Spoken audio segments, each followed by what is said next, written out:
Welcome back, everyone. As you can see on the screen here, we need some PPE for this video because this week we're pouring some resin. Resin should never be attempted without any PPE. Please protect yourselves. We're using some gloves as well. Make sure to use nitrile gloves, not latex. Latex is not enough to keep resin away from your skin. So there we go. Very important protection and a well-ventilated area. So these are the molds that we're going to be using. This is one type. You can see some staining on this mold. It's from a previous project. It is only the silicone that is stained. It won't come out in the resin, so it's nothing to worry about. And this is the second type that we've got here.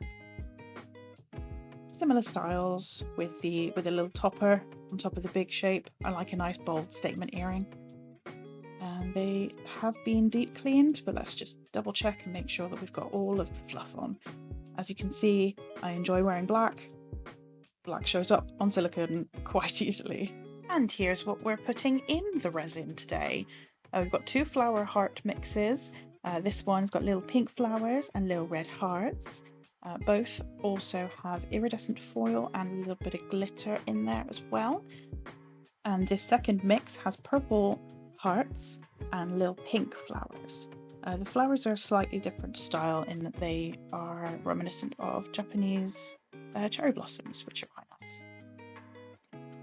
The resin I'm using at the moment is Vista Turbo, and the mixes that I'll be putting in the resin that I just showed you, they are ones that I've made up myself using sequins and additions that I've gotten from subscription boxes from a UK-based small business called Titchy's Supplies. It is my favourite place to get quirky molds and interesting kind of inclusions and things like that, and I will leave that link down in the description, of course. So as we start to pour here, the tiny little dots and squares I will be doing with the stirring stick. If I pour straight from the cup, it just gets very messy very quickly. So to minimize that, I'm going to take my time and just pour tiny little dots into those little circles. I won't do it all with the stirring stick. That would take hours, and the pot time on Vista Turbo would not allow for that. I will pour it straight from the cup for the bigger ones. But I'll stop yapping away now. I'm going to put on some chill music. We're just going to sit back and pour some resin in a nice calm atmosphere. I'll come back to you when it's time to demold and assemble.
It's me again. So it's time to demold. These have been left alone for 24 hours. Those mats that you saw me pouring on, the grey ones, they are acrylic shelves, basically, that I put inside of a box to keep the resin fumes kind of contained. I'll do a whole separate video on my curing box because I quite like the setup of it. But here we go. They've come out really nicely here. We can see little sections of clear just to see through it, and everything kind of has its own moment, but they work together really nicely. And it's time for the red and pink mix now. That iridescent foil really gives it such a rainbow moment. They're looking nice. So here they all are, laid out in the configuration that I will be assembling them. This is not all that I managed to pour though. I did get an extra pair of the purple ovals as well, which I will assemble along with the rest. I also got an extra pair of the trapeze shape as well, but I only got one diamond topper for it. So I'll set those aside for when I next pour this set and complete those later. So the smallest mould that we used is quite an old mould, and as you can see here, it has come to the end of its life. The resin did not want to separate from the silicone, so now I have some silicone that I have to remove. I did manage to get a full pair out of this one, but I'll set those aside and tackle that on a different day. I can get the silicone off with a sharp blade or maybe even a deburring tool, but that is something that I did not want to have to do on this day. So that mould has gone in the bin, and I'll go on to assemble the rest of them. So I'm pretty sure that most of these want an 8mm jump ring.